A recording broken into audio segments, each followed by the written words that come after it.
Membrane में आगे बढ़ रहे हैं और सेल मेम्ब्रेन में हम लोगों ने देखा था फ्लूइड मोज़ेक मॉडल, और फ्लूइड मोज़ेक मॉडल में हम लोगों ने फ्लूइडिटी देखी थी। तो 1972 में दो साइंटिस्ट, एक का नाम था सिंगर और दूसरा कौन, निकोलसन, और सिंगर और निकोलसन ने मिल करके ये मॉडल हमें समझाया जिसका नाम था फ्लूइड मोज़ेक मॉडल।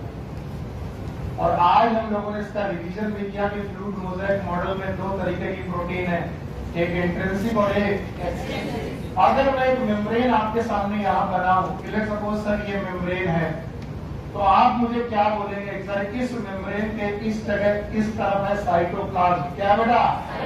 तो चलो भाई ये रहा साइटोप्लाज्म, मैं बता दे रहा हूँ ये साइटोप्लाज्म रहा। ओके, और साइटोप्लाज्म के इस तरफ एनवायरनमेंट है, मान लीजिए ये एनवायरनमेंट है। अब वो बोलते हैं कि एनवायरनमेंट से चीजें टू एंड फ्रो जा सकती हैं toward cytoplasm and away from cytoplasm. तो साइटोप्लाज्म की तरफ चीजों का जाना या साइटोप्लाज्म से चीजों का बाहर आना, it is known as transport of material, transport of material. और ट्रांसपोर्ट ऑफ मटेरियल में अगर कोई दीवार बन के खड़ा है तो वो है प्लाज्मा मेम्ब्रेन। कौन खड़ा है? और इसीलिए मैं अपने बच्चों से कहता हूं कि प्लाज्मा मेम्ब्रेन को एक बार फिर से देखने की कोशिश करो कि सर प्लाज्मा मेम्ब्रेन में क्या क्या मिलेगा। बताइए क्या क्या मिलेगा? फॉस्फोलिपिड की बाइलेयर, बोलो क्या मिलेगा? फॉस्फोलिपिड की बाइलेयर मिलेगा। इसके अलावा आपको मिल सकती है कुछ बाहरी प्रोटीन, नाम बताओ। एक्सट्रिंसिक प्रोटीन और कुछ थ्रू एंड थ्रू प्रोटीन, बोलो क्या? इंटीग्रल प्रोटीन, फिर से बोलो इंटीग्रल प्रोटीन। और एक कहानी सुन लो, ट्रांसपोर्ट ऑफ मटेरियल को समझने के लिए कुछ बातें आपको आनी चाहिए। पहली बात, जो भी मटेरियल आप ट्रांसपोर्ट कर रहे हैं उस मटेरियल का नेचर या तो पोलर होगा, कैसा होगा? और या तो होगा नॉन पोलर। फिर से बोलो, एक पोलर और दूसरा, बताओ कौन होगा? हाइड्रोफिलिक। पोलर जो होगा वो कैसा होगा? कुछ लोगों ने बोल दिया पोलर हाइड्रोफिलिक होगा। कैसे बोला? Because light dissolve. अगर कोई चीज पोलर है तो उसमें प्लस और माइनस दोनों एंड है, और हमारा वाटर प्लस और माइनस दोनों एंड रखता है, H प्लस और O। चाहिए H2O लिखा है, और H2O इज पोलर की नॉन पोलर? तो बताओ अगर कोई चीज पोलर है तो वो वाटर में डिसॉल्व होगी। और कोई भी चीज अगर नॉन पोलर है तो हाइड्रोफिलिक या हाइड्रोफोबिक? हाइड्रोफोबिक। तो मटेरियल दो प्रकार के इस दुनिया में है, एक हाइड्रोफिलिक और एक हाइड्रोफोबिक। अब मेम्ब्रेन दोबारा देखो, अब मेम्ब्रेन कहती है कि मैं हूं फ्लूइड एंड मोज़ेक। मेरे अंदर दरिया यानी मेरे अंदर जो नदी है वो फ्लूइड की है, और मेरे अंदर जगह जगह पर पैचवर्क में पड़ी है प्रोटीन। तो अगर मेरे थ्रू होकर के जाना है तो तुम्हें नदियां क्रॉस करनी पड़ेगी, और ये जो नदियां, ये जो दरिया है वो किसकी है? पता नहीं। और फॉस्फोलिपिड है, लिपिड, बोलो क्या है?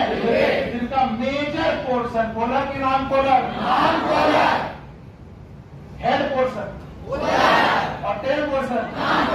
तो मेम्ब्रेन जितनी भी है, दुनिया की जितनी भी मेम्ब्रेन है वो हाइड्रोफोबिक चीजों के लिए परमिएबल है। किसके लिए? हाइड्रोफिलिक की हाइड्रोफोबिक। लिपिड मतलब ऑयल, लिपिड मतलब ऑयल, और ऑयल में पानी घुल सकता है? नहीं। तो पता पोलर चीजें क्रॉस हो पाती कि नहीं? नहीं। तो दुनिया में जो भी हाइड्रोफोबिक सब्सटेंसेस हैं वो मेम्ब्रेन को इजीली क्रॉस करते। कैसा? कैसा? इजीली क्रॉस करते। फिर से सुन लो, टाइम भले लगे लेकिन इसको सुन लो क्योंकि आगे फिर से काम आएगा। जितने भी हाइड्रोफोबिक सब्सटेंस है वो मेम्ब्रेन को इजीली क्रॉस कर जाते हैं। इसका कोई कारण पूछे बता पाओगे? क्योंकि मेम्ब्रेन ज्यादातर समय पर बेटा आपका पहला क्लास है, पहले आए हो? ठीक है। तो जो मेम्ब्रेन है वो हाइड्रोफिलिक की हाइड्रोफोबिक? हाइड्रोफिलिक पर्सन भी है लेकिन मेनली कैसा है? हाइड्रोफोबिक। और हाइड्रोफोबिक चीजों से हाइड्रोफोबिक चीजें जाएंगी। तो अगर कोई हाइड्रोफोबिक सब्सटेंस है तो वो आसानी से जा पाएगा। और एक प्रोसेस होता है डिफ्यूजन। बोलो क्या होता है? थोड़ा टाइम लगेगा लेकिन आप लोग ध्यान से देखिएगा। देयर आर सम फ्लूइड्स, थोड़ा सा टाइम लगेगा लेकिन मैं समझा दूंगा। बोलते हैं फ्लूइड वो होता है जिसमें हो tendency to flow. Tendency to जो भी दुनिया में फ्लो करने की टेंडेंसी रखते हैं उन्हें बोलते हैं फ्लूइड। तो बोलते हैं अगर कोई सब्सटेंस फ्लूइड है तो उसमें फ्लो करने की टेंडेंसी है। और फ्लो करने की टेंडेंसी का मतलब उसे मूव करने की टेंडेंसी है। मूव करने की टेंडेंसी है इसका मतलब उसमें वेलोसिटी है। क्या बेटा? थोड़ी मदद करिएगा, लिखिएगा बहुत ज्यादा नहीं, लिखना बहुत ज्यादा नहीं होता, समझना ज्यादा होता है। तो अगर किसी चीज में मास के साथ साथ मूव करने की टेंडेंसी है तो क्या है? वेलोसिटी है। ओके,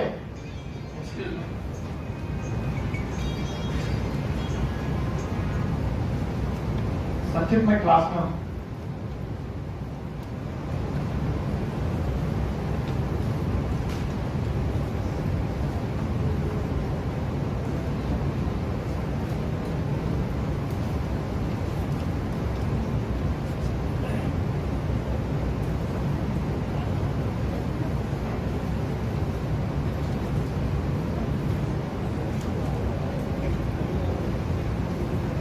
ओके, आइए सुनिए ध्यान से। तो अगर किसी के पास मास है और साथ में मूव करने की टेंडेंसी है तो टेंडेंसी है तो वेलोसिटी है। क्या बेटा? और अगर वेलोसिटी है तो मैं मास इंटू वेलोसिटी कर सकता हूं, मास इंटू और हाफ mv स्क्वायर बना सकता हूं। Half mv square, what is half mv square? We have kinetic energy. बोलो क्या बेटा?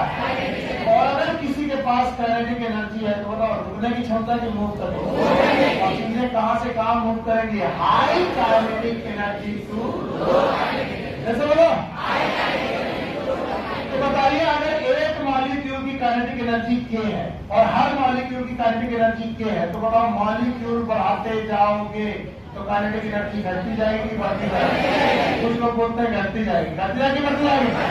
तो बताओ कंसंट्रेशन बढ़ाने पर, क्या बढ़ाने पर? अगर बेटा यहाँ पर मॉलिक्यूल का नंबर बढ़ा रहे हो तो कंसंट्रेशन बढ़ने पर काइनेटिक एनर्जी घटेगी कि बढ़ेगी? और अगर काइनेटिक एनर्जी बढ़ेगी तो मूव करने की टेंडेंसी बढ़ेगी। तो चीजें अपनी हायर कंसंट्रेशन से, कहां से? लोअर कंसंट्रेशन की तरफ मूव करेगी। This is known as diffusion. बोलो क्या नाम है? अब जो डिफ्यूजन नहीं समझते वो लोग फिजिक्स नहीं समझते। बताओ फिजिक्स कहती है जिसके पास भी मास है अगर उसे वेलोसिटी दे दी जाए, जिसके पास भी अगर उसको क्या दे दी जाए तो वो क्या जनरेट करेगा? Half mv square. What is half mv square? और अगर काइनेटिक एनर्जी आ गई तो रुकेंगे कि मूव करेंगे? काइनेटिक एनर्जी ज्यादा तो ज्यादा, मूव की कम तो बताओ चीजों की मूवमेंट कहां से कहां होते हैं? Higher kinetic energy to. ये फिजिक्स है। लेकिन इसको बायोलॉजी क्या कहती है कि जब कभी भी कंसंट्रेशन बढ़ेगी, क्या बढ़ेगी? तो काइनेटिक एनर्जी बढ़ेगी। तो चीजें अपनी हायर कंसंट्रेशन से लोअर कंसंट्रेशन की तरफ जाती हैं, नोन एज। तो कोई पूछे वाले डिफ्यूजन बता पाओगे? स्पॉन्टेनियस, यस भैया, spontaneous movement of substance. Spontaneous movement of substances कहां से कहां? From higher concentration to lower concentration. Higher concentration से लोअर कंसंट्रेशन की तरफ अपने आप चीजों का जाना, it is known as diffusion. अभी तक ये बोलती है कि डिफ्यूजन तभी सक्सेसफुल है जब जो मूव कर रहा हो हाइड्रोफिलिक हो कि हाइड्रोफोबिक, पता नहीं। हाँ, ऐसे ठीक रहता। तो तुमको सुनना नहीं है, तुम बोले हाँ हाँ ठीक है जो कुछ है पढ़ा के निकलो, अपना काम करो। मैं फिर से मेम्ब्रेन बना रहा हूँ। मेम्ब्रेन का नाम है प्लाज्मा मेम्ब्रेन। क्या नाम है? फिर से मैं ये बना रहा हूँ, इनका नाम प्रोटीन है कि फॉस्फोलिपिड? आप मुझे बिल्कुल बकवास नहीं चाहिए, अब आपका जवाब चाहिए। फॉस्फोलिपिड है? बताओ, फॉस्फोलिपिड के बीच बीच में क्या प्रेजेंट है? क्या प्रोटीन प्रेजेंट है? कितने प्रकार की? 2 प्रकार की प्रोटीन है। There are some through and through protein, नाम बताओ। और कुछ बड़ा पेरिफेरल प्रोटीन है। अगर इंटीग्रल प्रोटीन और पेरिफेरल प्रोटीन के बारे में जानते हो तो इनके बीच में क्या पढ़े हैं? फॉस्फोलिपिड। आप बताओ, अगर किसी को मेम्ब्रेन क्रॉस करनी है, क्या क्रॉस करनी है? तो उसे क्या क्रॉस करना है? फॉस्फोलिपिड। और लिपिड इज फिलिक की phobic? Most of the person is phobic. Hydrophilic की हाइड्रोफोबिक? अगर कोई हाइड्रोफोबिक सब्सटेंस, कोई भी हाइड्रोफोबिक सब्सटेंस अपनी हायर कंसंट्रेशन से, लोअर की हायर कंसंट्रेशन से, एरो ऊपर है मतलब हाई कंसंट्रेशन से अपने आप अपनी लोअर कंसंट्रेशन की तरफ जाए, बताइए इसका नाम डिफ्यूजन। तो मैं अगर कभी डिफ्यूजन पूछूं, बता पाओगे? भाई डिफ्यूजन बता दो, what is diffusion? Spontaneous movement of substances from their higher concentration to lower concentration. क्या इसे लिखाना पड़ेगा? अपनी ज्यादा मात्रा से अपनी कम मात्रा की तरफ भेजना कि अपने आप क्या कहलाता है? डिफ्यूजन। और इसके पीछे प्योर फिजिक्स है।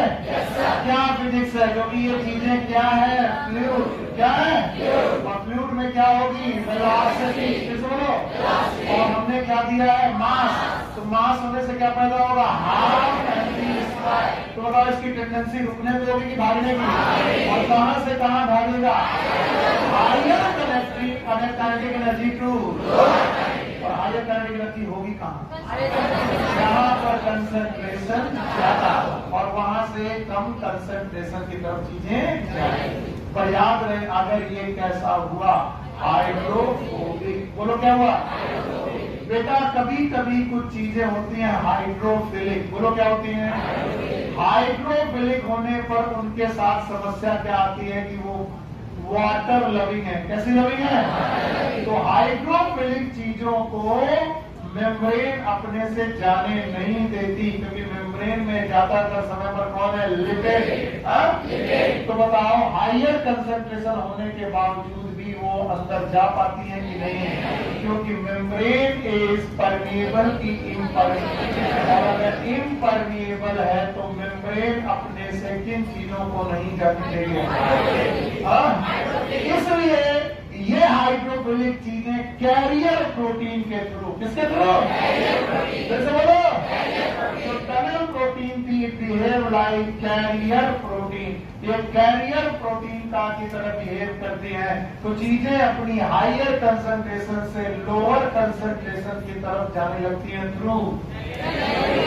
इसमें भी डिफ्यूजन है, इसमें भी, लेकिन इसमें मिली है फैसिलिटी। और क्या फैसिलिटी मिली है? और ये फैसिलिटी मिली है कैरियर प्रोटीन की। किसकी? Carrier protein. तो जब कैरियर प्रोटीन की फैसिलिटी के साथ डिफ्यूजन होगा, इस डिफ्यूजन को बोलेंगे फैसिलिटेटेड डिफ्यूजन। बोलो क्या बोलेंगे? तो कोई मुझे बताए what is facilitated diffusion? What is facilitated diffusion? Spontaneous movement of substances from there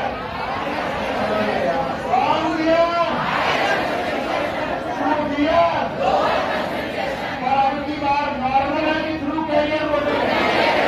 क्या ये डिफ्यूजन है? ये भी डिफ्यूजन है। ये नॉर्मल डिफ्यूजन है। और इसमें कैरियर प्रोटीन की फैसिलिटी है, and that's why it is known as facilitated diffusion. बोलो क्या नाम है? कई बार मैंने पढ़ाया है कि लोग नॉर्मली चल के जा सकते हैं, लेकिन अगर लोग बेटा व्हील चेयर की फैसिलिटी से जाए, व्हील चेयर पे चल के जाए, कार पे चल के जाए, तो नॉर्मली चल रहा है कि फैसिलिटेटेड? तो यहाँ पर जो कार है उसका नाम कैरियर प्रोटीन। तो बताओ, 2 डिफ्यूजन हो गए, एक कौन? Diffusion that is known as simple diffusion. बोलो क्या बोलेंगे? तो दोनों में अंतर बताओगे? पहले दोनों में सिमिलरिटी बताओ। दोनों में हायर से, दोनों में हायर से, दोनों में अपने आप, पक्का? एक थ्रू कैरियर और एक बिना कैरियर, पक्का? और दोनों में एनर्जी की जरूरत। बताओ, जो काम अपने आप होते हैं उनमें एनर्जी की जरूरत, और एनर्जी की जरूरत नहीं है तो डिफ्यूजन हो कि फैसिलिटेटेड डिफ्यूजन हो, इसमें एनर्जी की जरूरत। तो हमको बिल्कुल समझ में नहीं आया। एक अंतर अगर और आ जाए, बताइए सिंपल डिफ्यूजन किसका हो गया? तो बताओ फैसिलिटेटेड डिफ्यूजन किसका होता है? हाइड्रोफिलिक।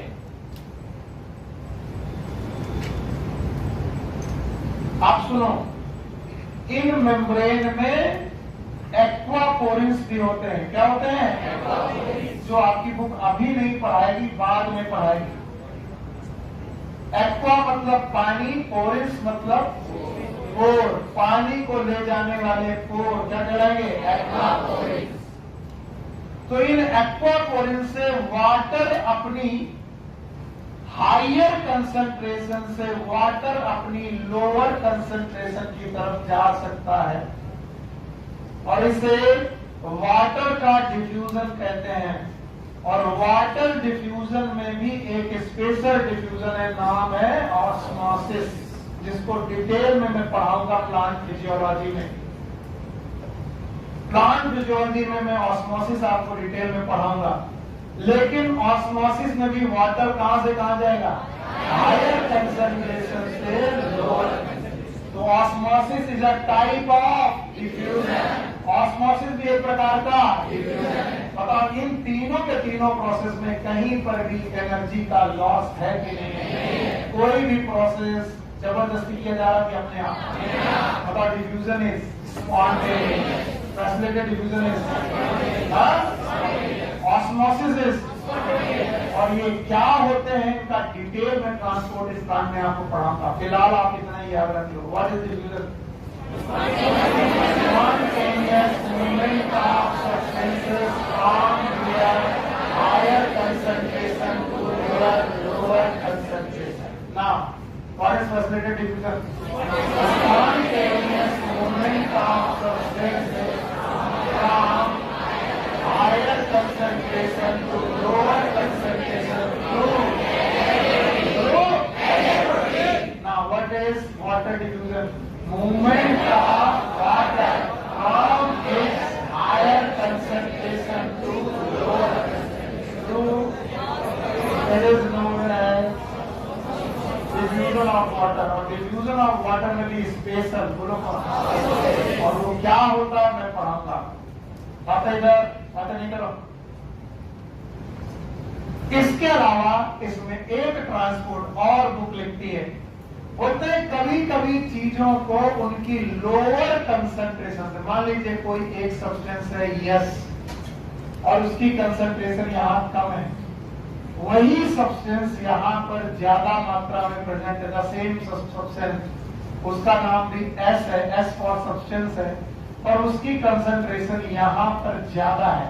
तो होना यूं चाहिए कि इससे बाहर आना चाहिए, पर इसे बाहर आने की बजाय मैं इसे अंदर लेके जा रहा हूँ। मतलब हायर से लोअर जा रहा हूँ कि लोअर टू हायर? तो ये बताओ अपने आप होगा कि नहीं होगा? नहीं होगा। It is non spontaneous. बोलो क्या होगा? नॉन स्पॉन्टेनियस मूवमेंट होगा, जिसमें चीजें कहां से कहां ले जाएगी? लो कंसंट्रेशन से उन्हें हम कहां लेके जाएंगे? हाई कंसंट्रेशन की तरफ। और इस तरीके से जो बेटा ट्रांसपोर्ट होगा इसे बोलेंगे एक्टिव ट्रांसपोर्ट। बोलो क्या नाम है? All other 3 transport are passive transport. बाकी सारे के सारे पैसिव थे, अकेला एक एक्टिव है। जब जब चीजें कहां से कहां जाएंगी? हायर से लोअर, अपने आप जाएंगी, ऐसा ट्रांसपोर्ट ऐसे। और जब कहां से कहां जाएंगी? लोअर से हायर। बताइए ये अपने आप होगा कि नहीं होगा? अगर अपने आप नहीं होगा तो कैसे कराना पड़ेगा? और जो काम कराए जाते हैं उसमें क्या करती है? तो क्या इसे एनर्जी खर्च करके करेंगे? और इस ट्रांसपोर्ट को क्या बोलेंगे? क्या डेफिनेशन बता पाओगे एक्टिव ट्रांसपोर्ट? बताओ व्हाट इज एक्टिव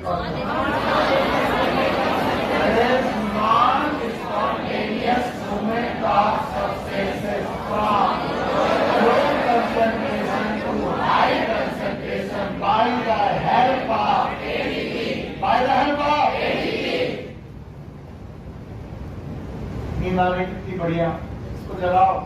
यारवी खड़े हो। कहां तक साथ में थे और कहां के पास सो गए? कहां तक साथ साथ चले गए मेरे? किसान आप इतना घटिया पढ़ाओगे तो हम तो सो ही जाएंगे। और हम सोच रहे हैं कि जल्दी निपटाए आगे बढ़े।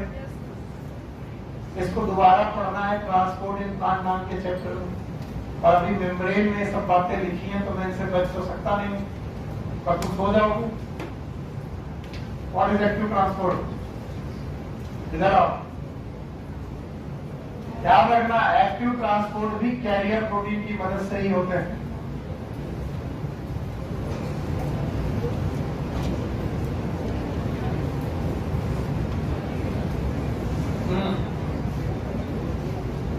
What is active transport? अपने आप हो जाएगा। प्रोटीन जरूरत पड़ेगी और कोई जरूरत पड़ेगी? और कोई जरूरत पड़ेगी नहीं। सो जाओगे तो फिर तो जरूरत नहीं पड़ेगी। बजाय करता लेके आया करो, गर्मी सर्दी लगे तो अपना ओढ़ा के सो जाओ, पूरी उड़ी लेके आया करो, आप ही जाओ। पहली बार है, बैठो में बहुत मार खाओ।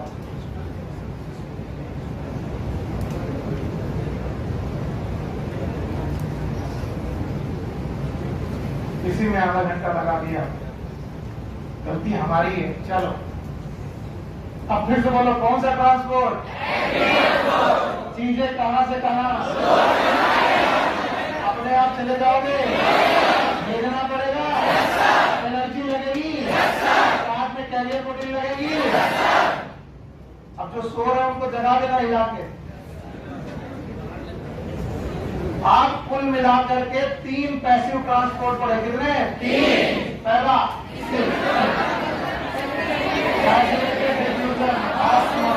इनमें एनर्जी की जरूरत है, पर इनमें से एक को कैरियर प्रोटीन की जरूरत है। बोलो कौन? क्या एक्टिव ट्रांसपोर्ट में भी कैरियर प्रोटीन की जरूरत है? No sir. और ये जो कैरियर प्रोटीन है इन्हें बोलते हैं पंप्स। क्या बोलते हैं? वो पंप्स कहलाते हैं जिनसे पानी निकलता है ना।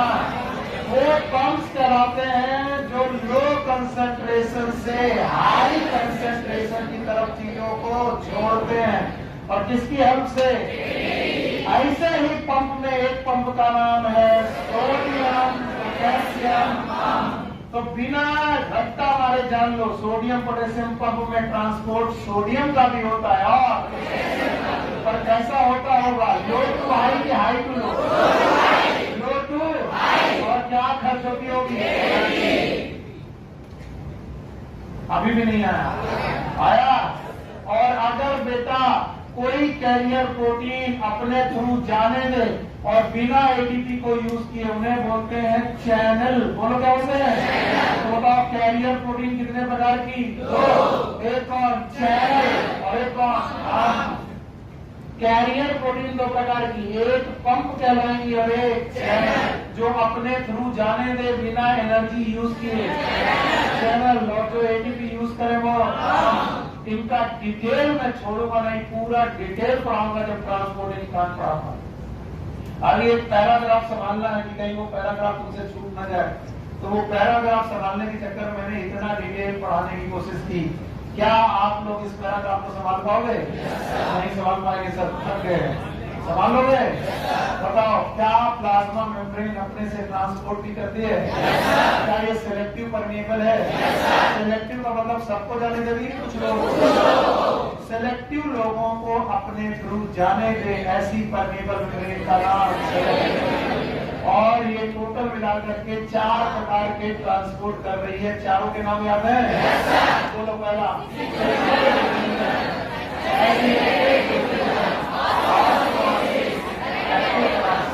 क्या ये चारों बता पाओगे?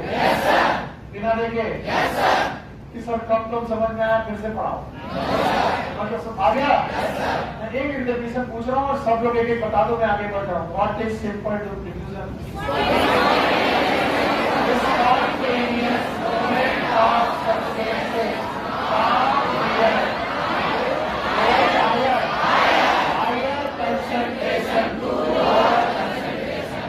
की जरूरत है, एनर्जी की जरूरत नहीं है। थैंक यू, एक हो गया। दूसरा आया फैसिलिटेटेड डिफ्यूजन, बताओगे? Spontaneous movement of substance from real higher concentration to lower concentration to carrier protein. ATP की जरूरत नहीं है, केवल कैरियर प्रोटीन लगेगी। आप बताओ, ऑस्मोसिस है? ऑस्मोसिस में सब लोग मूव करते हैं कि वाटर का डिफ्यूजन है? सेमी परिवहन मेम्ब्रेन है? सॉल्यूट को नहीं जाने देगी, सॉल्वेंट को। ये स्पेशल टाइप का डिफ्यूजन है जिसका डिटेल में बाद में पढ़ाऊंगा, अभी डिटेल नहीं पढ़ाया। तो diffusion of water some time, always और some time, it is known as osmosis. And the fourth and final known as active transport. कैसे बोलो? Active transport. What is active transport? It is a movement of substances from low concentration to high concentration through carrier protein and ATP.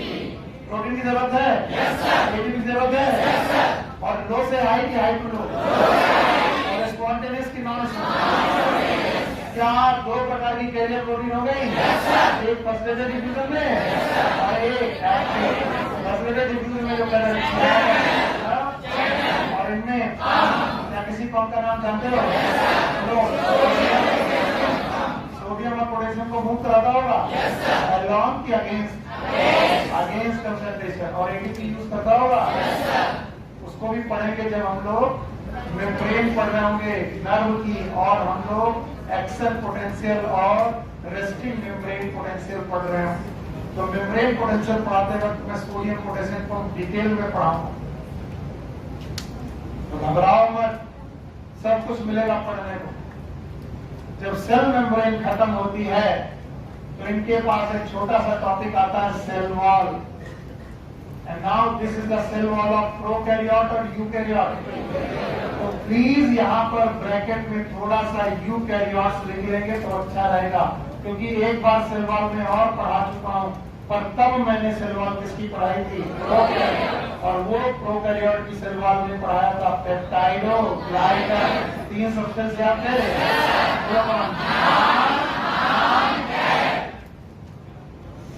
याद आया?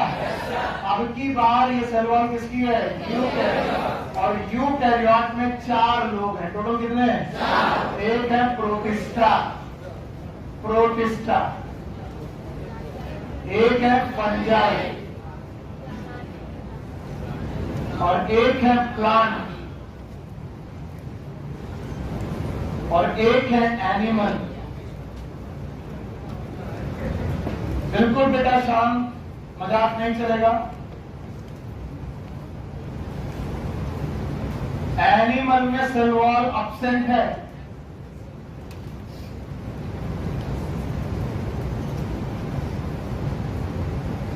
Absent है।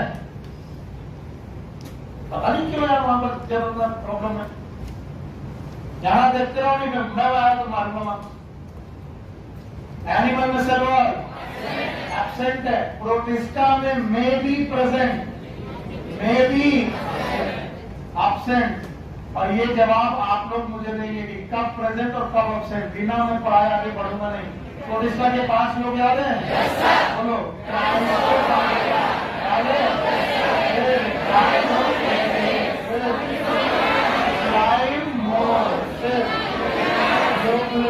याद है? Protozoa.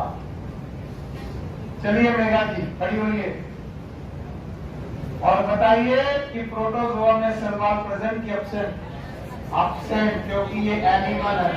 Euglena में present की option छात्रों।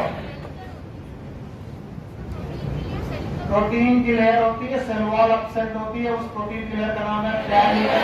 बोलो, तो सेल वॉल इसमें भी अपसेट, लेकिन सेल वॉल की जगह कैरियर। Slime mould absent. आपकी बार क्वेश्चन दिया था मैंने, स्लाइम मोल्ड में जो प्लाज्मोडियम है, कौन है? प्लाज्मोडियम। जो उसकी बॉडी है रिप्रोड्यूसिंग की non reproducing? Non reproducing. Vegetative body जो होती है स्लाइम मोल्ड की, उसमें एब्सेंट, लेकिन बताओ स्पोर में प्रेजेंट। अब बताओ डायनोप्लाज्मेट प्रेजेंट, क्राइसोफाइटा प्रेजेंट। और इनकी क्राइसोफाइटा में तो डायटम्स है, क्या है? और डायटम्स की सेल वॉल में एक लेयर की दो, याद है? सिलिका डिपॉजिट है। तो आपको मालूम है क्राइसोफाइटा और डायनोप्लाज्मेट में सेल वॉल है, यूग्लिना में सेल वॉल की जगह पैरिटल है, स्लाइम मोल्ड में सेल वॉल नहीं है, बल्कि उसके स्पोर में सेल वॉल है, और प्रोटोजोआ में सेल वॉल। अब बचता fungi, they have cell wall made up of chitin, made up of chitin. और काइटिन एक पॉलीमर है,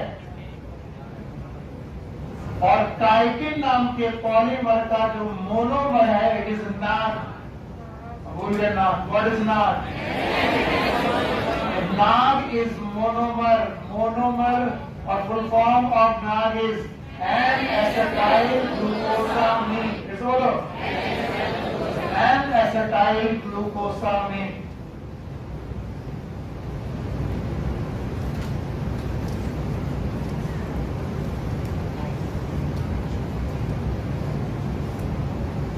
एन एसिटाइल ग्लूकोसामीन।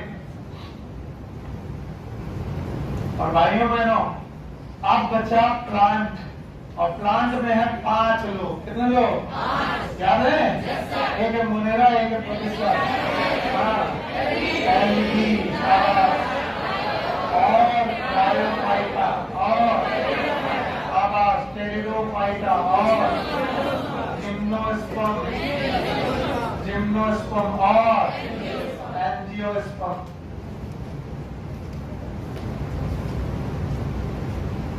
और याद रखना, इन 5 में सेलुलोज तो होगा ही 100%। सेलुलोज के अलावा कुछ और भी हो सकता है, वो अलग बात है।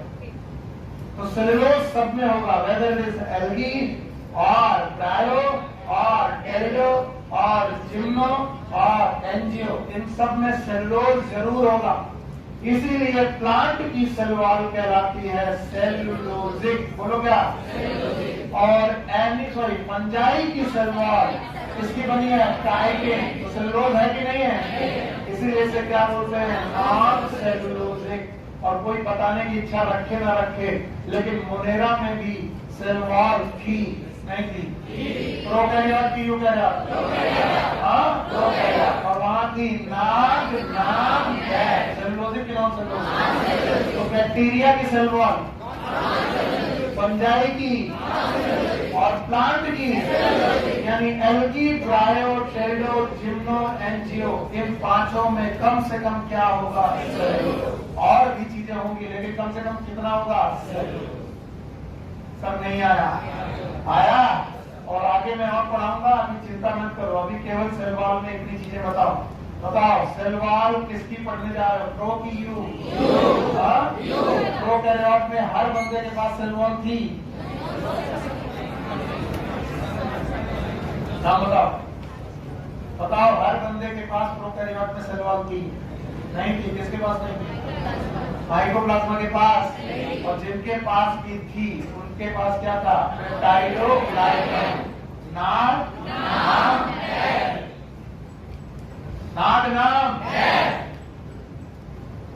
और यहां देख लो, 5 में से 1 उड़ा दिया, मोनेरा, वो कैसा है? प्रोकैरियोटिक। और 4 बताओ, प्रोटिस्टा में हर जगह सेल वॉल नहीं है, फंजाई में सेल वॉल, सेलुलोज की काइटिन की, सेलुलोजिक की नॉन सेलुलोजिक, और एनिमल में सेल वॉल है।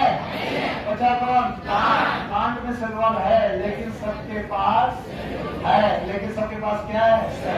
अब ध्यान सुनना, हटा दे रहे इसे। इनमें से एल्गी की सेल वॉल और रेस्ट ऑफ द प्लांट की सेल वॉल में थोड़ा अंतर है।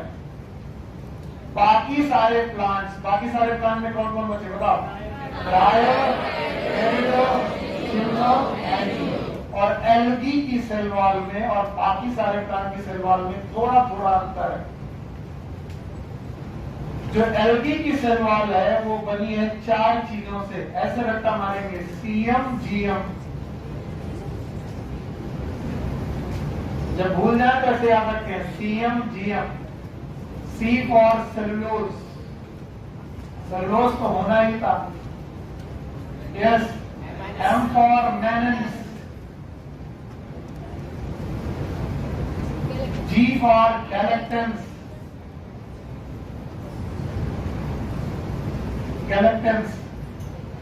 और एम फॉर मिनरल्स। और मिनरल्स में भी कैल्शियम कार्बोनेट मेन है।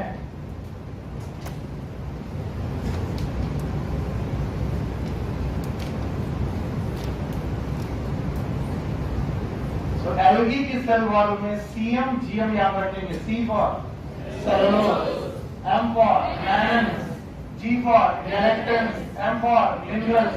देखा, इनमें एक सेलुलोज तो है, इसलिए एल्गी की सेल वॉल सेलुलोजिक कहलाएगी, क्योंकि सेलुलोज है तो सेलुलोजिक है।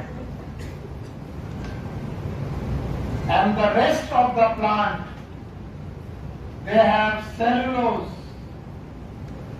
along with hemicellulose and the pectin। इसके अलावा कुछ proteins, some proteins, cellulose, hemicellulose, pectins and proteins. तो मैं एंजियोस्पर्म बोलूं तो तुम बोलो सर ये वाला कॉम्बिनेशन की ये वाला नीचे वाला बोलो। एंजियोस्पर्म में क्या होगा? Cellulose, hemicellulose, pectin. पक्का? राजन खड़े हो। पैरेन्काइमा, कोलेनकाइमा, स्क्लेरेनकाइमा, डिफरेंस बताओ।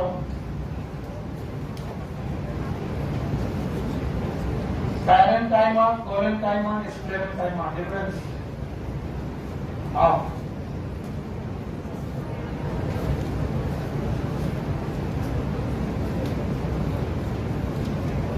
पैरेन्काइमा में इंटरसेलुलर सब्सटेंस, इंटरसेलुलर स्पेस नहीं है? कोलेनकाइमा में इंटरसेलुलर सब्सटेंस, 3 चीजों का डिपोजिशन है। बोलो, सेलुलोज, हेमीसेलुलोज, पेक्टिन है। और स्क्लेरेनकाइमा याद है? सेलुलोज और हेमीसेलुलोज के अलावा पेक्टिन का भी लिग्निन, और किसमें केवल सेलुलोज था? पैरेन्काइमा। अरे कैसे पढ़ोगे? जाओ पढ़ो। क्वेश्चन का जवाब देने के लिए तुरंत तैयार रहो। पैरेन्काइमा में सेलुलोज था? Yes sir. कोलेनकाइमा में सेलुलोज के साथ हेमीसेलुलोज और पेक्टिन था। और स्क्लेरेनकाइमा में सेलुलोज, हेमीसेलुलोज के अलावा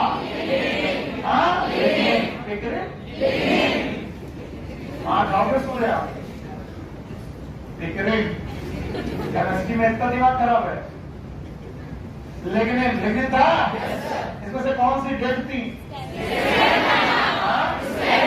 तो कोई मैं रॉकेट साइंस नहीं पढ़ा रहा, उन्हीं कोशिकाओं की वॉल पढ़ा रहा हूं। और याद रखना, प्लांट हो कि एल्गी हो, रादर प्लांट में ज्यादा याद रखना, they are made up of 2 type of wall. One is known as primary cell wall। बोलो क्या नाम है? Primary cell wall. और दूसरी तरीके की cell wall it is known as secondary cell wall. शायद तुम लोग बातें मेरी आगे खींच के ले जा पाओ, शायद, पर मुझे डर है कि तुम गलत भी कर सकते हो। Primary cell wall is always made up of cellulose, may be sometime hemicellulose.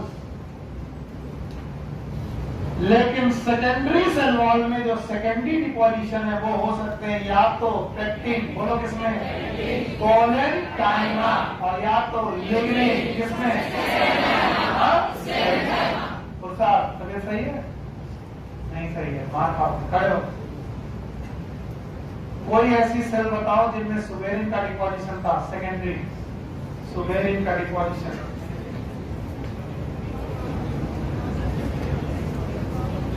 चलो एक स्ट्रिप के नाम से थी, कैसे बोलो, कैस्पेरियन स्ट्रिप। एंडोडर्मिस याद है, और उनकी रेडियल वॉल और टेंजेंशियल वॉल में डिपोजिशन था, प्राइमरी डिपोजिशन की सेकेंडरी, किसका, सुबेरिन। तो घबराओ मत, सेकेंडरी लिग्निन, सुबेरिन। और किसी को कॉर्क याद है, फेल्लोजन याद है, फेल्लोजन बाहर की तरफ फेल्लम निकालता था और कॉर्क सेल बनाता था, और वो कॉर्क सेल लिविंग थी कि डेड, उनमें सुबेरिन डिपॉजिट था, प्राइमरी की सेकेंडरी, किसी को कोई मतलब नहीं है। सर क्यों पूछते हो, हमें रट्टा मारने तो पूछने से सर दिमाग पड़ जाता है, हमें दिमाग नहीं पढ़ाना है, हमें तो 3-4 साल नहीं और गुजारने हैं आप ताकत दो के, और सर गलियां छाननी है, सर आप ही अकेले टीचर थोड़ी ना, तो अन्याय है कि केवल बायोलॉजी सुनील सर से पढ़ी, और सारे लोग हैं सबसे पढ़ के देखेंगे तब सिलेक्ट होंगे। बताओ सेल वॉल कितने प्रकार की हो सकती है, 2, एक कौन, प्राइमरी, दूसरा सेकेंडरी। चाहे प्राइमरी हो चाहे सेकेंडरी हो, इन सेल वॉल को बनाने का काम, अगर किसी को याद हो, लिक्विड नेचर और fluid nature of plasma membrane, भूल गए। प्लाज्मा मेम्ब्रेन का फ्लूइड नेचर के कुछ फायदे थे, वो क्या क्या सीक्रेट करती थी, सेल वॉल। बोलो सेल वॉल कौन बनाता है, भगवान, भूल गए। Cell wall is secreted by plasma membrane, बोलो कौन, और मुझे डर है कि तुम इस क्वेश्चन को सॉल्व कर पाओ, और सच में मैं डरता हूं।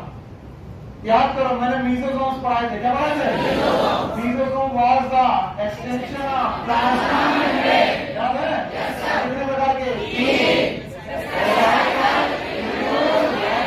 और उनका काम भी क्या था, सेल वॉल, याद है, तो सेल वॉल बनाना भगवान का काम है। तो बताओ इनको, क्यों सुनोगे बेटा, आप ऐसा क्या हो गया, सब लोग ऐसा तो सब सुन रहे हो, ऐसा तो नहीं सुन रहे थे, आज तो गड़बड़ हो गया, समझ में नहीं आ रहा। डांस होना चाहिए, ऐसे डांस करते रहो, फिर आ जाएगा मई, अफकोर्स खत्म नहीं होगा, फिर गाना बनाना, ओ मेगा, और उसकी बात नहीं रहती है, वो मेरा के बाद के साथ किसी ने रैप बनाया था, भूल गया यार, याद था, बड़ा बढ़िया रैप था, चैन को याद है, उसके मोबाइल में है, कोचिंग के नाम पर तूने ठग लिया। हाँ, अब कोर्स होगा नहीं, और जब कोर्स कराना चाहेगा तो हमको कहना चाहिए स्टूडेंट पढ़ने के नाम पर सो गया, डंडा के डर से भाग गया, पूछने पर सबके सब भाग गया। अभी क्या कल लड्डू बंटवाएंगे, वहां तक भीड़ लगेगी, बंटवा दीजिए, ऐसा कोई काम करो, बंटवा दें।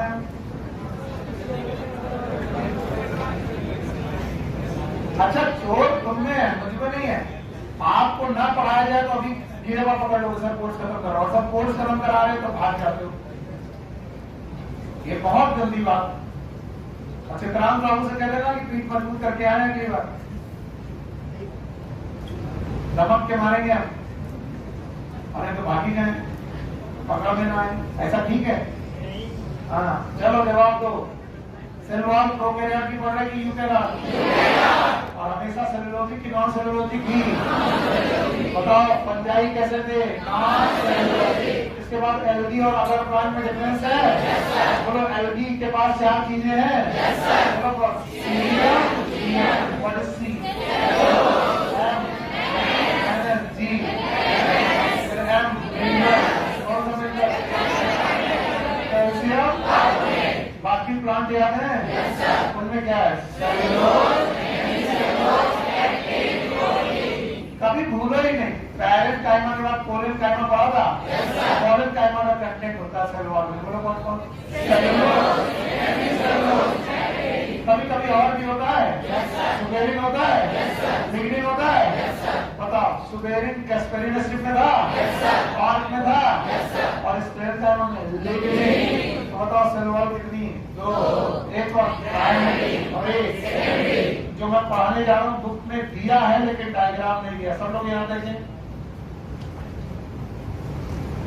बोलते हैं 2 प्लांट सेल आप ले लो। मान लो ये प्लांट सेल की प्लाज्मा मेम्ब्रेन है, प्लाज्मा मेम्ब्रेन, और ये दूसरी प्लांट सेल की प्लाज्मा मेम्ब्रेन।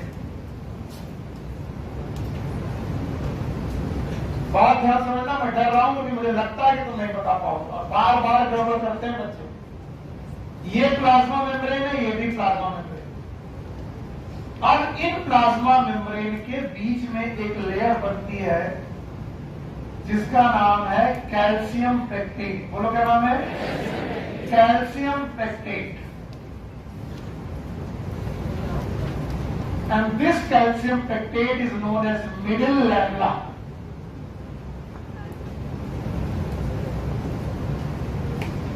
यानी 2 कोशिकाओं को आपस में जोड़ने वाला सब्सटेंस। बोलो कौन?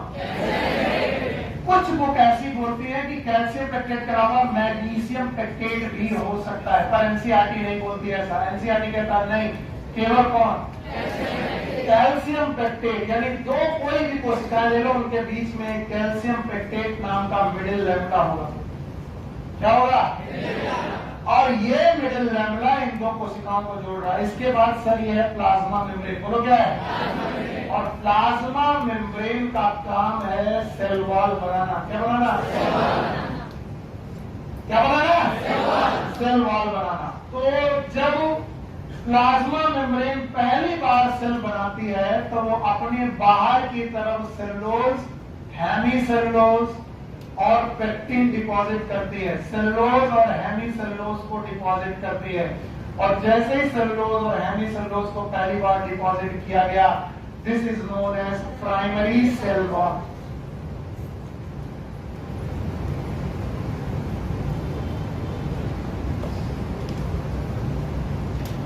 कौन सा सेल वॉल?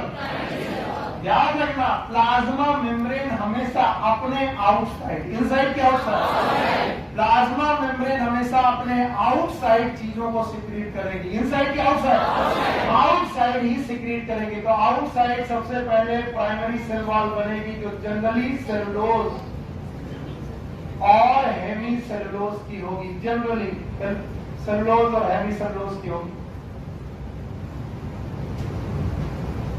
जब प्राइमरी सेल वॉल बन चुकी होगी तब उनमें सेकेंडरी डिपोजिशन आएंगे। कौन से? और सेकेंडरी डिपोजिशन भी भाइयों बहनों, ये सेकेंडरी डिपोजिशन भी प्लाज्मा मेम्ब्रेन ही निकालेगी। कौन निकालेगी? अब जरा सोच के देखो, सबसे बाहर, अरे यार, मिडिल लैमेला, बोलो, फिर प्राइमरी सेल वॉल और फिर प्लाज्मा मेम्ब्रेन। अब प्लाज्मा मेम्ब्रेन को सेकेंडरी सेल वॉल बनानी है। क्या बनानी है?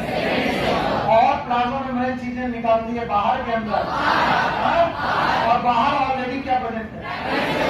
तो प्राइमरी सेल वॉल के बाहर निकालेगी के अंदर एक नया डिपोजिशन चालू होगा। ब्लू कलर से मैं बना रहा हूँ। These deposition are primary cell wall और secondary cell wall. These are known as secondary cell wall.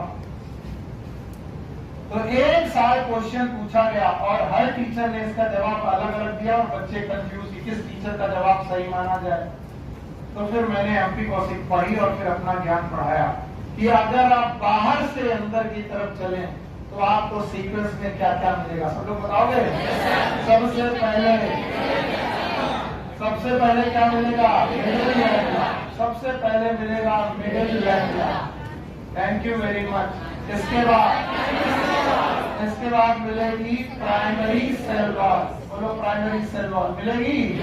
और प्राइमरी सेल वॉल के बाद सेकेंडरी सेल वॉल और उसके बाद मिलेगी प्लाज्मा मेम्ब्रेन। बोलो क्या मिलेगी? Plasma membrane. तो भाइयों बहनों, आपको याद रखना है कि मिडिल लैमेला क्या है, प्राइमरी सेल वॉल क्या है, सेकेंडरी सेल वॉल क्या है। नहीं आया? आया? बताओ सीक्वेंस बिना देखिए। सबसे बात मिडिल लैमेला के बाद फिर सबसे पहले क्या डिपॉजिट किया जाएगा? Calcium packet that will form middle lamella. फिर प्लाज्मा मेम्ब्रेन क्या निकालेगी? सिक्रीशन, जो इनसाइड निकालेगी आउटसाइड। और प्लाज्मा मेम्ब्रेन अपने आउटसाइड जो पहला सिक्रीशन निकालेगी प्राइमरी सेल वॉल, और प्राइमरी सेल वॉल के बाद सेकेंडरी सेल वॉल।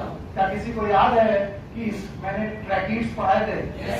ट्रैकिड्स की एंड टैपरिंग थे, और मैंने बोला था ट्रैकिड के एंड टैपरिंग होने के बाद सेल वॉल पहले बनी थी प्राइमरी, किसे बोला था नहीं? और फिर सेकेंडरी। तो सेकेंडरी आउटसाइड बनेगी इनसाइड, और उसमें अलग अलग तरीके की बेटा फोल्डिंग थी, याद है? थिकनिंग थी, कभी स्पाइरल, कभी ओवल, किसी को याद नहीं? याद है? याद है? और इस तरीके से ल्यूमेन बना था, जिसको बोला था वाइडनिंग ऑफ ल्यूमेन। बोलो क्या बोला? कोई एक बच्चा है जिसको ये याद हो? मैंने पढ़ाया था, हाँ बताओ। बाकी सब सो रहे। यही 4-5 लोग मेरे लिए कुछ खुशी है की बात है कि मैंने पढ़ाया था, इन्होंने सुना। तो बताओ, हमेशा सेकेंडरी पोजीशन आउटसाइड होते हैं कि इनसाइड? इनसाइड। तो सबसे अंदर कौन मिलेगा? प्राइमरी की सेकेंडरी? अजीब लगता है, सबसे अंदर तो सर प्राइमरी मिलनी चाहिए। सबसे अंदर प्लाज्मा मेम्ब्रेन के बाद सबसे अंदर सेकेंडरी, फिर प्राइमरी, फिर मिडिल लैमेला। तो अंदर से बाहर की तरफ चलोगे तो बोलो secondary cell wall, primary cell wall, middle lamella. तो अभी भी नहीं आया? आया? नहीं आया? आया? बताओ मिडिल लैमेला किसका बना है? हाँ? बताओ सबसे अंदर से चलो, प्लाज्मा मेम्ब्रेन के बाद सेकेंडरी सेल वॉल, फिर बोलते हैं सेल वॉल का काम क्या है? बोलो सेल वॉल का काम क्या है? प्रोवाइडिंग सेफ, केवल प्रोटेक्शन नहीं है, प्रोवाइडिंग सेफ टू सेल। 5-6 काम लिखे, सब लोग मेरे साथ बोलते जाइए और अंडरलाइन करते जाइए। दूसरा, protection from mechanical damage and infection. Mechanical damage NCERT में मिला? नहीं मिला। जितने लोगों को मिला वो अंडरलाइन कर देना, मैकेनिकल डैमेज एंड इन्फेक्शन। इसके अलावा सेल टू सेल इंटरेक्शंस। अब आप बोलेंगे sir cell to cell interactions कैसे होंगे? Through structure known as plasmodesmata. बोलो क्या नाम है? प्लाज्मोडेस्माटा। एक सेल दूसरे सेल से कनेक्ट होगी थ्रू प्लाज्मोडेस्माटा। कैल्शियम पेप्टाइड को भी बेटा पेनिट्रेट कर जाएगी। Cell to cell interaction. इसके अलावा barrier, barrier to toxic substance.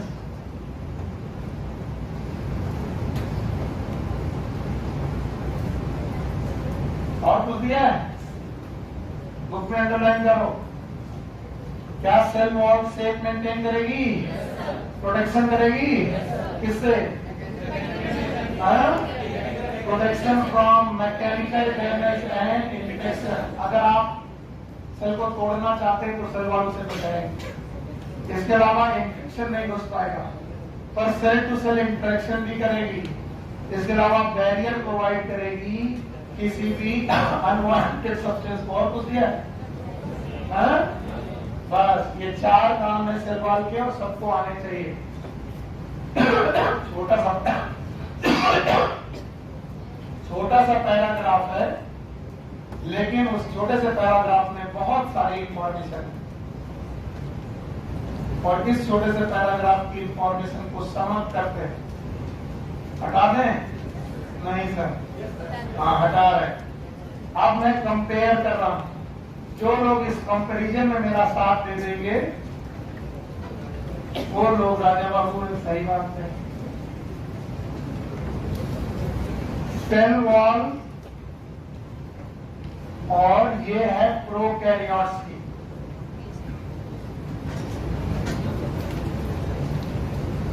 और दूसरी तरफ है सेल वॉल यूकैरियोट्स की।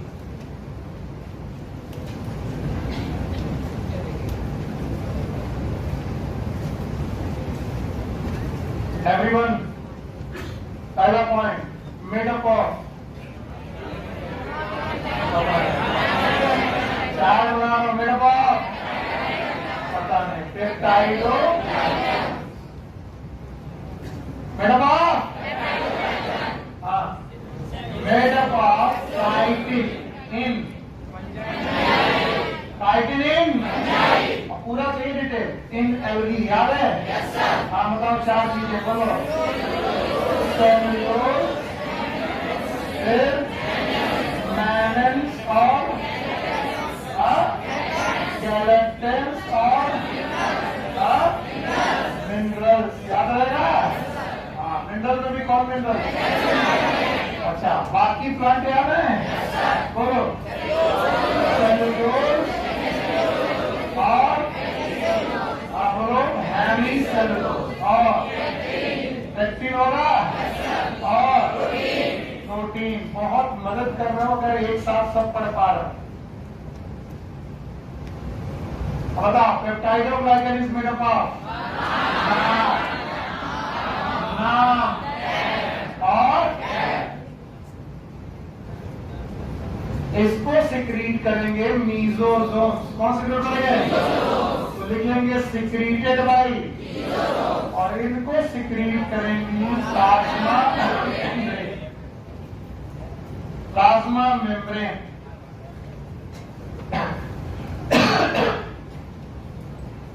इनमें दो लक्षण हो सकते हैं। एक कौन सी? प्राइमरी। फिर से बोलो भूल गए बोलो। पहला कौन? और इनका सीक्वेंस याद है? तो बाहर से अंदर की तरफ चलोगे। पहले मिडिल मैडुला के बाद प्राइमरी वॉल के बाद secondary wall. Thank you very much. और फिर कौन है? Plasma membrane. प्लाज्मा मेम्ब्रेन को छोड़ दो, बाहर चलो। सबसे बाहर मिडिल, फिर प्राइमरी सेल, फिर सेकेंडरी। इनमें ऐसा कोई डिफरेंशिएशन, इनमें केवल पेप्टाइडोग्लाइकन है। कैल्शियम पेक्टेट जैसा कोई भी चीज नहीं। लेकिन इनमें कुछ एक्स्ट्रा चीजें। पहले इतना लिख लो तब आगे बढ़े। चलो पहले बताओ सेल वॉल दोनों की कंपेयर कर रहे हो? बताओ इनकी में किसकी बनी है? बोलो कौन कौन? याद है? इनकी सेल वॉल पंजाई है तो एल्गी है तो सेलुलोज, मैनस, स्केलेटन। और अगर प्लांट है तो सेलुलोज, हेमीसेलुलोज, एक्टिन, प्रोटीन। इनकी सेल वॉल प्लाज्मा मेम्ब्रेन से सिक्रीट होती है। किससे सिक्रीट होती है? इनकी मीजोसोम। और इनकी वॉल कितनी होती है? दो। एक और प्राइमरी और एक सेकेंडरी। और बाहर से अंदर की तरफ चले तो सबसे पहले फिर प्राइमरी, फिर सेकेंडरी, फिर प्लाज्मा। और अंदर से चले तो प्लाज्मा में सेकेंडरी, प्राइमरी। ऐसा इनमें कोई चेंजेस। पर इतना अगर आपको आता है तो प्रोकैरियोटिक की सेल वॉल में कुछ चीजें और हैं, उनको मैं लिखने जा रहा हूं। कंपैरिजन के बाद वो मुझसे छूट गई थी, इसलिए वो मैं लिखने जा रहा हूं। ध्यान सुनना। प्रोकैरियोटिक सेल वॉल में सेल एनवेलप के दौरान तीन चीजें और होती हैं। One is known as flagella, दूसरा है बेटा पिलाई, तीसरा है फिम्बरी।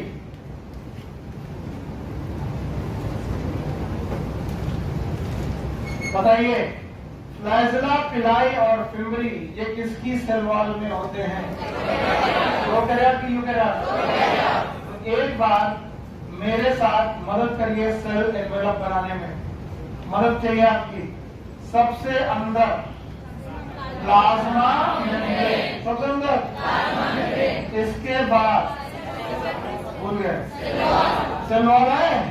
किसकी बनी है? नाम। और उसके बाद ग्लाइकोकैलिक्स। अगर ये ग्लाइकोकैलिक्स लूज है तो किसी को सच में फर्क नहीं पड़ा। बीच में बेटा सेल वॉल है, प्लाज्मा मेम्ब्रेन है, लिख दे रहे सबसे अंदर plasma membrane, PM. What is PM? बीच में सेल वॉल, बोलो क्या है? और सबसे बाहर ग्लाइकोकैलिक्स। इतना ही सीख गए हो तो बहुत है। अच्छा, प्लाज्मा मेम्ब्रेन के अंदर आप जब एंट्री करेंगे तो मिलेगा साइटोप्लाज्म, जिसमें प्रेजेंट है डीएनए। क्या प्रेजेंट है?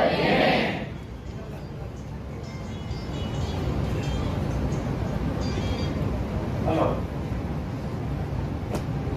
मालूम क्या मैं क्लास में हूँ? कोई नाम बताओ। मैं तो क्लास में हूँ। अच्छा,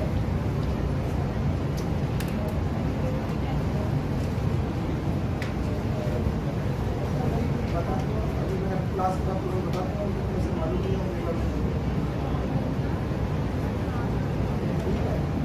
बाकी अगर ऑफिस में आना होगा तो ऑफिस में भी आना।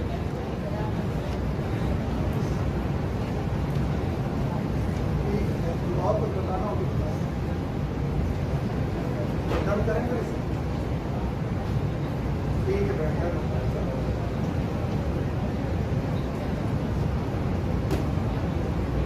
हाँ भाई, तो बताओ, इस साइटोप्लाज्म के बाद एवरीवन यहां पर कुछ सेंट्रियोल जैसी बॉडी होती है, जिनसे यहां पर एक स्ट्रक्चर बनता है जिसका नाम है बेसल बॉडी। बोलो क्या बनता है?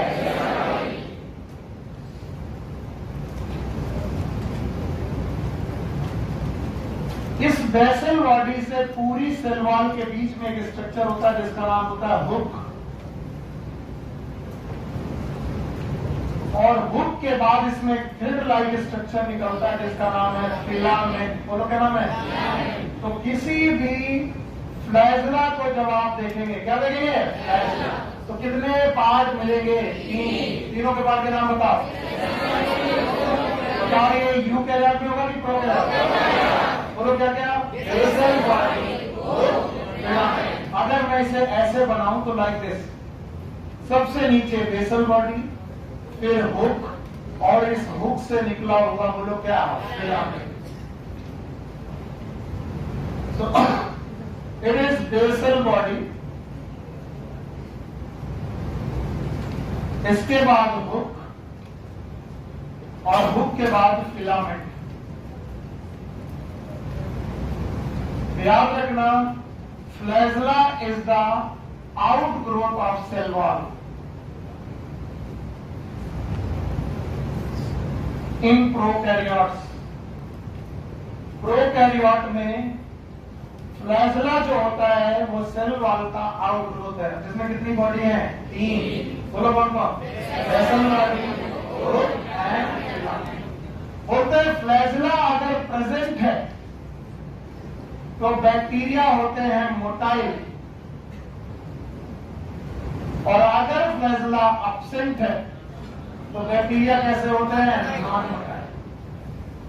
तो फ्लैजला का मेन काम है मोटिलिटी। बातें मत करो। फ्लैजला का मेन काम क्या है? और सेल में फ्लैजला का डिस्ट्रीब्यूशन की बेसिस पर, फ्लैजला के डिस्ट्रीब्यूशन की बेसिस पर बैक्टीरिया 4 प्रकार के, on the basis of number and distribution. ये सब एनसीईआरटी में दिया है, एक लाइन में दिया गया होगा, ज्यादा नहीं दिया होगा। Number and distribution of flagella. Bacteria are of many types. बातें करना बंद करो बेटा। मान लीजिए ये बैक्टीरिया है, ये भी बैक्टीरिया है, ये भी बैक्टीरिया है, और ये भी बैक्टीरिया है। मैं कह रहा हूं चारों बैक्टीरिया है, लेकिन चारों डिफर कर रहे हैं। देखिए कैसे। अगर बैक्टीरिया के पास एक फ्लैजला एक तरफ है, इसे बोलेंगे मोनोट्राइकस।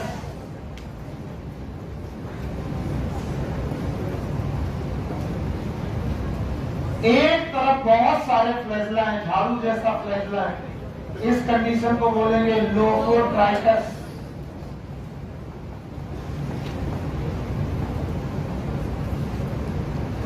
और अगर फ्लैजला दोनों तरफ है एक एक, it is known as amphitrichous. Amphi मतलब बोथ, दोनों तरफ।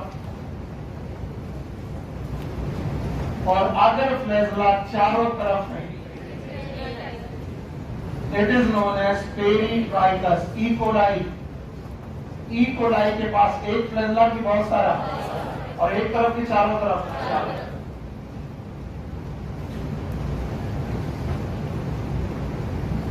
तो फ्लैजला के नंबर और डिस्ट्रीब्यूशन के बेसिस पर बैक्टीरिया कई प्रकार के,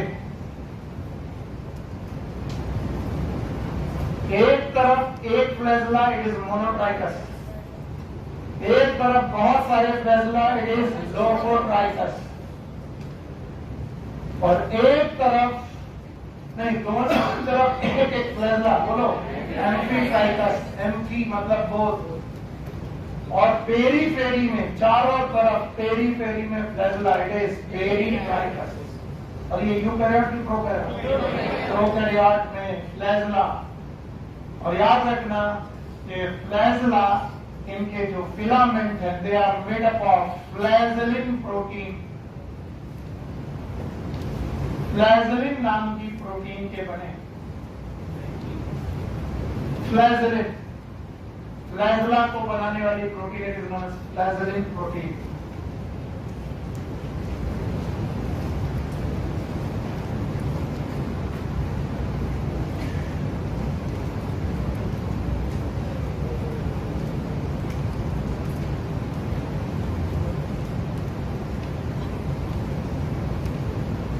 खड़े हो। Give me one example where flagella is not the extension of plasma membrane. Sorry, give me some example from where flagella is not the extension of cell wall, in spite it is the extension of cell membrane.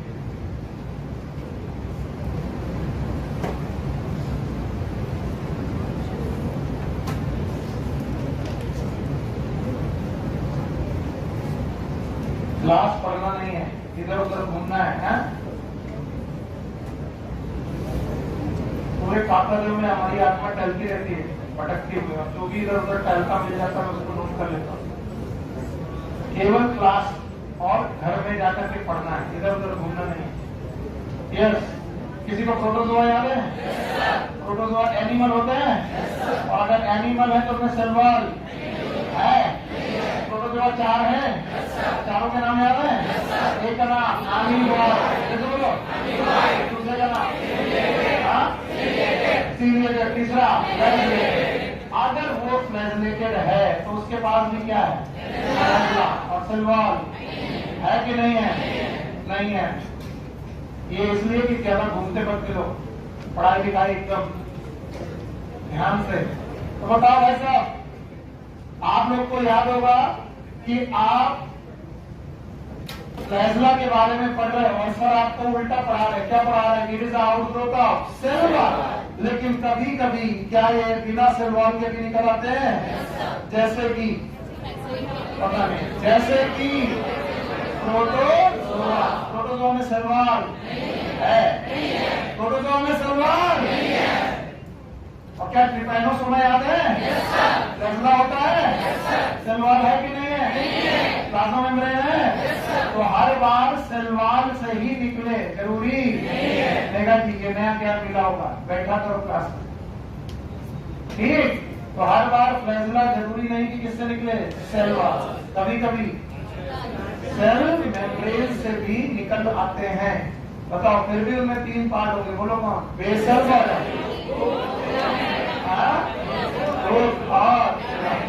और flagella के नाम उनके position के हिसाब से कितने प्रकार के? Number 1 monotrichous, amphitrichous. हेलो, चलो देखो भाई, एक चीज पूछ रहा हूँ, बॉयज का तो मुझे डर नहीं लगता, क्योंकि बॉयज तो खैर कुछ भी नहीं करेंगे। मैं ऐसे मान देता हूँ, बुरा तो नहीं मानते हो भाई? गर्ल्स किसको आज मार पड़ी? गर्ल्स में अभी किसी एक और को पड़ी थी, ये पड़ी बेटे, बुरा तो नहीं? सॉरी। और मैं कल से आना छोड़ दिया, बोले इसका फोटो खींच के भेजो न्यूज पेपर में, ये देखिए खतरनाक आदमी। बॉयज को मुझे डर नहीं लगता, बॉयज ये फिर मार खाएगा, बहुत टाइम मारेंगे। आज बच गया ना, आज छोड़ दिया कि छोड़ो, तुम्हारा चेहरा देख के छोड़ दिया। और थोड़ा डर लग रहा था कि मोहम्मदाबाद के रसगुल्ले भी लाए हैं, बताया है, लेकिन बातें ज्यादा कर। देखो जब मटके में पानी आधा भरा हो तो बहुत अच्छा लगता है, और जिन नदियों में गहराई कम होती है उनका शोर बहुत ज्यादा, और जिन नदियों में बहुत गहराई होती है वो बहती बहुत तेज से लेकिन बड़ा शांत। तो जब ज्यादा शोर करता है आदमी, चाहे टीचर हो चाहे स्टूडेंट हो, समझ लेना उसका नॉलेज बहुत हल्का है, आधा भरा है।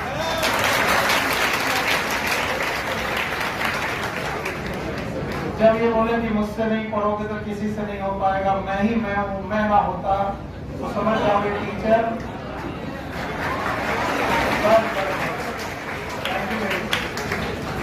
तो ये चीजें हमेशा रखो, अपने अपने अपने बिहेवियर में रखो कि आपको ज्यादा सराहा जाएगा जब आप समय आने पर बोले।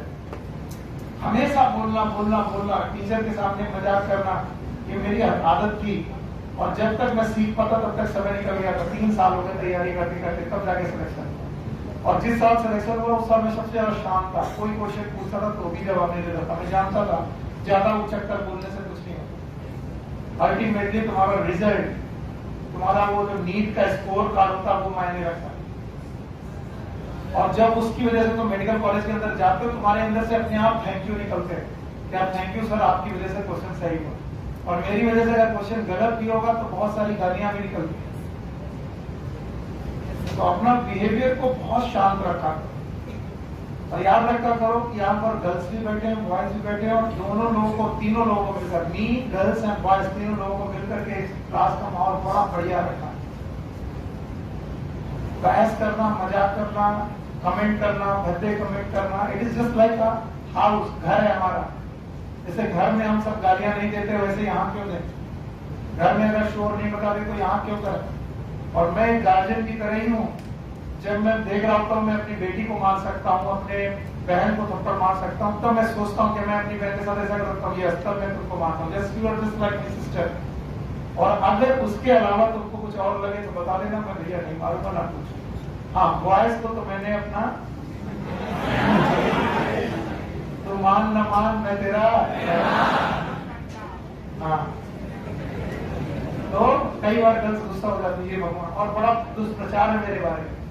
2-3 बार फोन आता है, सर सुना है आप मारते हो, तो मैंने कहा हाँ, मैं कभी नहीं कहता हूँ ना, अच्छा सर फिर ठीक रहने तो मैं आपसे नहीं पढ़ूंगी, ठीक है।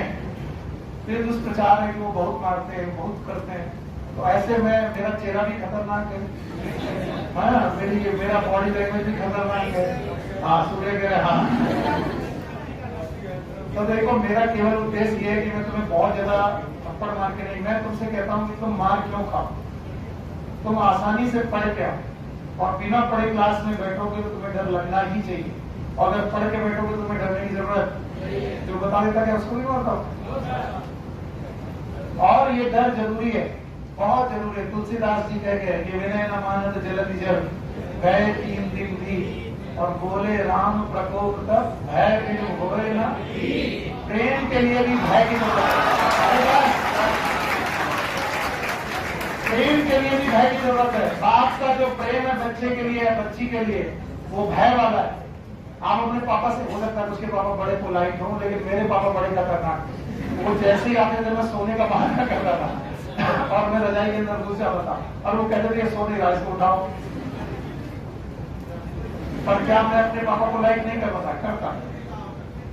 पर मैं क्यों आपका पापा हो सकता हूँ? क्यों हो जाऊँ? हो सकता हूँ, फीलिंग है। If I feel you like my daughter, my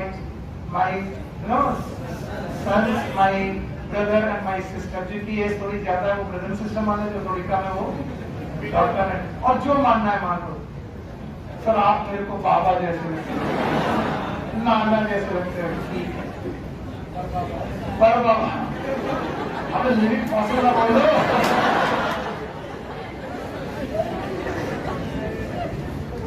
sir living fossil लगते हो सर, जिंदा हो लेकिन पूरे फॉसिल हो। अरे आइटम जस्ट रिकॉर्ड, आप लोगों का केवल एक उद्देश्य है। जो इतने सारे रिजल्ट आए, अभी एक बच्चे के 610 नंबर थे, बड़ा रुआसा था, उसको सिलेक्शन नहीं हो रहा था, तीसरी काउंसलिंग में उससे बधाई मिल गया। अब उसका मैसेज आया, थैंक यू सर, मुझे बधाई मिल गया। मेरा क्या रोल है उसमें? मेरा कोई रोल नहीं, मैंने तो सबको पढ़ाया था। तो मुझे लगा एक सिलेक्शन और बढ़ गया, चलो एक काका जो कि मंडी से और दूर है। It's not good place. जल्दी से अपना काम निकालो और भागो।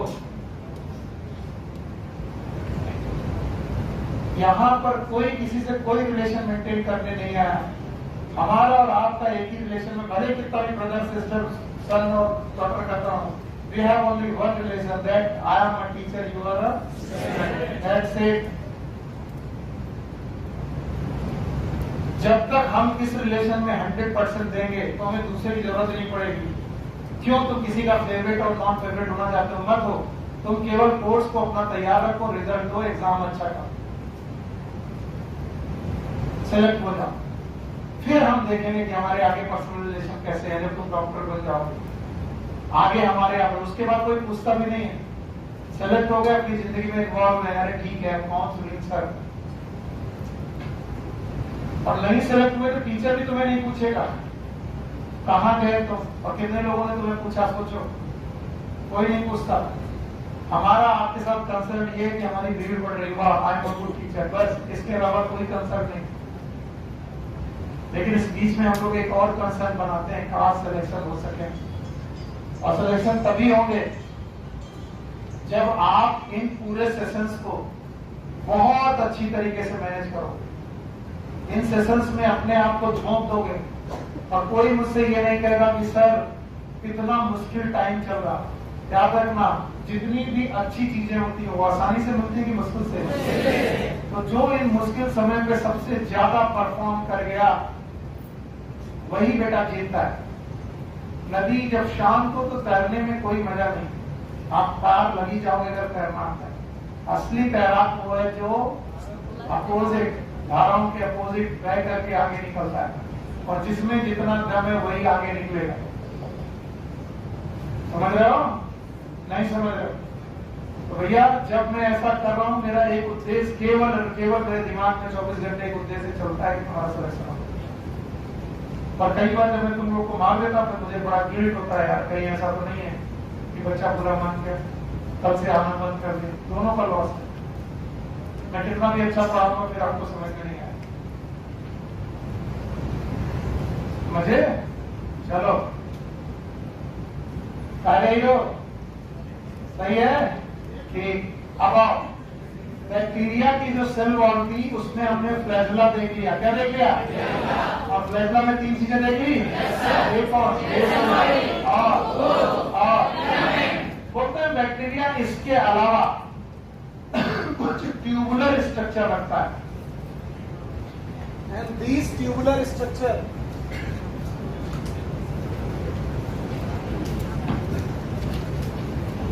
ये जो ट्यूबुलर स्ट्रक्चर है